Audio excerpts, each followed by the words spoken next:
नमस्कार साथियों। आज शिक्षक भर्ती नई प्राथमिक शिक्षक भर्ती के मुद्दे पर मैं आप सभी के समक्ष कुछ बातें रखना चाहता हूं। साथियों, पहले तो आप ये जान लें कि सर्वविदित है कि लखनऊ में नई प्राथमिक शिक्षक भर्ती को लेकर के धरने का आयोजन किया जा रहा है, जो अनवरत रूप से चलता रहेगा जब तक कि हमारी मांगों को शासन द्वारा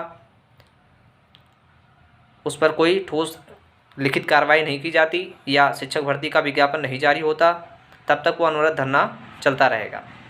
ऐसे में हम सभी की नैतिक जिम्मेदारी है अपने भविष्य के लिए कि हम सभी भी उस धरने में अपनी सहभागिता सुनिश्चित करें।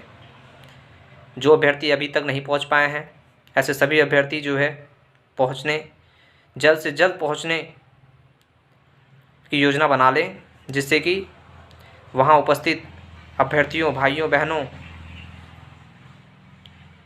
को एक नई ऊर्जा मिले। तो साथियों, पहली बात तो ये, आए दिन शिक्षक भर्ती को लेकर के तमाम पार्टियां जो है कुछ अपने बयान देती नज़र आ रही हैं, चूँकि विधानसभा चुनाव सर पे है। ऐसे में सभी पार्टियां जो हैं वर्तमान में जो सरकार है घेरने का प्रयास कर रही हैं। देखिए दोस्तों, हम सभी भावी शिक्षक हैं, हमें किसी पार्टी विशेष से कोई मतलब नहीं है। हमें अपनी शिक्षक भर्ती से मतलब है। और सबसे बड़ी बात यह है कि हम सवाल किससे करेंगे? जिनकी वर्तमान में सरकार होगी, फिर चाहे वो कोई भी सरकार हो, हम सवाल सिर्फ और सिर्फ उसी सरकार से करेंगे। तो साथियों, वर्तमान में आप देख रहे हैं, आप सभी जो भी बात मैं कहने जा रहा हूँ वो सभी बात से आप भली भांति परिचित हैं।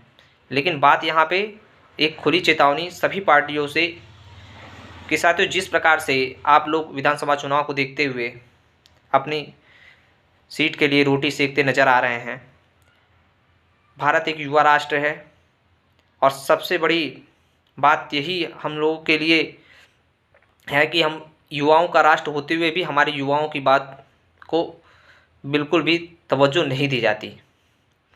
मैं सभी पार्टियों से ये कहना चाहता हूँ इस मंच के माध्यम से, क्यों ना आप जो है जिस प्रकार से चुनाव की सारी प्रक्रिया पूर्व नियोजित होती हैं, उससे थोड़ा भी आगे पीछे किसी प्रकार से कोई उसमें फेरबदल या बदलाव नहीं किया जाता है।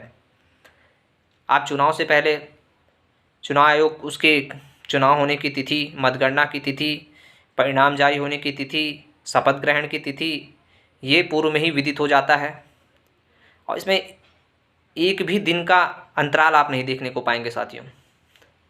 तो हम युवाओं के राष्ट्र से हैं और युवा शक्ति जो सभी शक्तियों पे भारी पड़ सकती है। ऐसे में हम लोग के लिए दुर्भाग्य की बात है साथियों कि हम लोग एक शिक्षक भर्ती के लिए जो है अपनी पढ़ाई लिखाई छोड़ करके कभी लखनऊ, कभी इलाहाबाद धरना देने के लिए मजबूर होते हैं। अरे भाई, हम लोगों ने आपको वोट दिया तभी आपकी सरकार बनी है। कोई भी सरकार हो, किसी भी पार्टी की सरकार हो, तो आपका भी तो कर्तव्य है। आप किस मुद्दे पे जो है मुद्दे को लेकर के आप सरकार में आते हैं?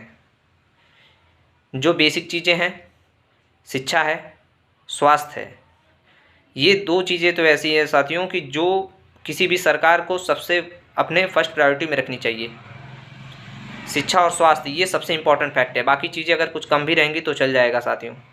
लेकिन मैं यही कहना चाह रहा हूँ कि जिस प्रकार से सभी पार्टियों की सरकार, सपा हो, बसपा हो, बीजेपी हो या आम आदमी पार्टी, जो इस समय ये भी काफ़ी निखर के सामने आ रहे हैं, मैं सभी लोगों से कहना चाहता हूँ, क्या आप में है ऐसी क्षमता कि आप अपने घोषणा पत्र की बात तो मैं करना नहीं चाहता, लेकिन मैं मजबूर हूँ साथियों, क्योंकि घोषणा पत्र में जो भी पार्टियाँ लिख के देती हैं उसके अगर 50% भी कर दे तो बहुत बड़ी बात हो जाएगी। तो घोषणा पत्र पे तो विश्वास बिल्कुल भी नहीं रहा है, लेकिन कुछ हालात ऐसे हैं कि कहना पड़ रहा है। तो क्या है किसी पार्टी में ये क्षमता जो पूरा शिक्षक भर्ती का कैलेंडर जारी कर दे और उसमें एक भी दिन का अंतराल ना हो?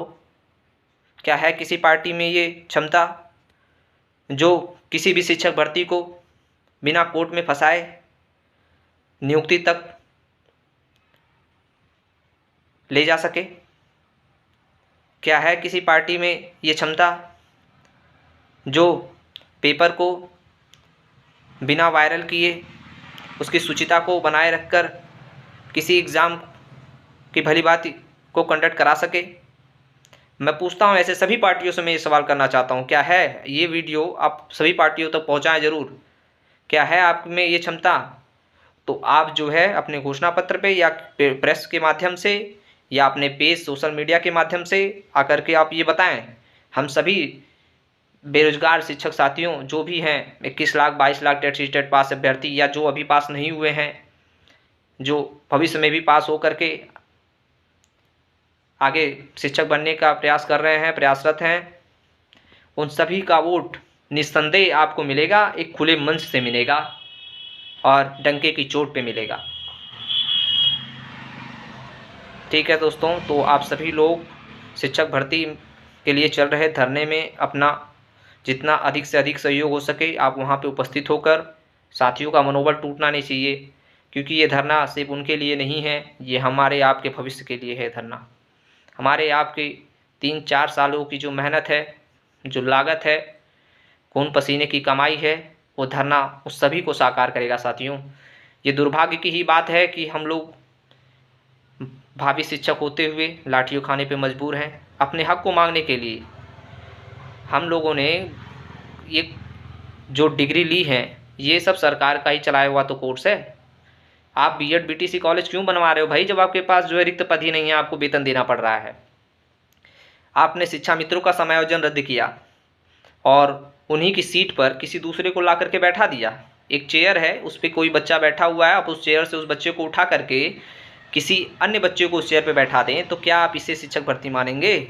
कि आप उसी सीट पे दूसरे बच्चों को आपने बैठा दिया और आप कहते हैं कि हमने 2 बड़ी भर्तियाँ कर दी शिक्षक भर्ती। अरे भाई, अभी तो आपने 5 सालों के कार्यकाल में कोई भर्ती ही नहीं दी, कोई भी शिक्षक भर्ती आपने नहीं दिया। ये सभी लोग जानते हैं, हर 21 लाख 22 लाख लोग जानते हैं, उनके घरों में उनके माता पिता, उनके भाई बहन सभी लगभग 1 करोड़, ये 21 लाख लोग ही नहीं हैं। मैं बता देना चाहता हूँ, अगर एक घर में 4 सदस्य भी निकले तो 21-25 लाख यानी करोड़ों की संख्या है। ये वोट बैंक करोड़ों का है। अगर एक शिक्षक अगर अपने पे आ जाए तो सत्ता परिवर्तन करने में बिल्कुल भी समय नहीं लगेगा। एक बेरोजगार छात्र अगर अपने आप पे टिका जाए। साथियों, शिक्षक की महत्ता से आप भली भांति परिचित हैं। अरे आप ये भी चीज़ जानते रखिए कि आज परेशानी में है तो क्यों घबराते हैं। तुम एक शिक्षक हो, नौसिखिया परिंदों को बाज बनाते हो।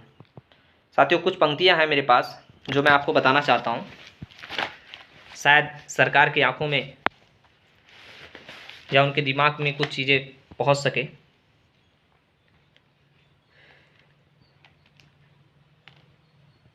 याद रहे जब घनानंद ने शिक्षक का अपमान किया, याद रहे जब घनानंद ने शिक्षक का अपमान किया, धन अर्थ का मात्र विज्ञाना शिक्षा का सम्मान किया।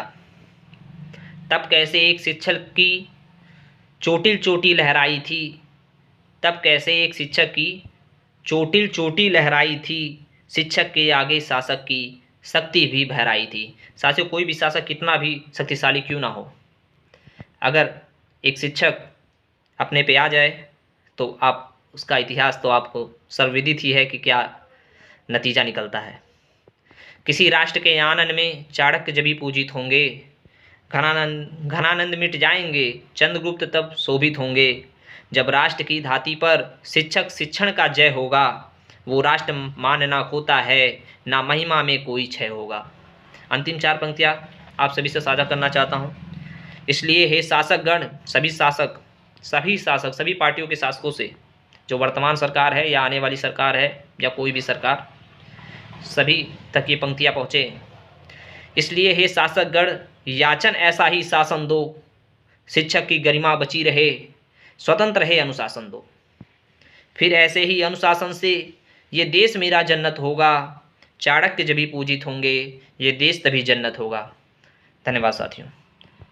फैला दीजिए इस वीडियो को और पूछिए सरकार से, जो चुनाव लड़ने वाले हैं आगामी विधानसभा में, पूछिए सवाल उन सभी पार्टियों से। धन्यवाद।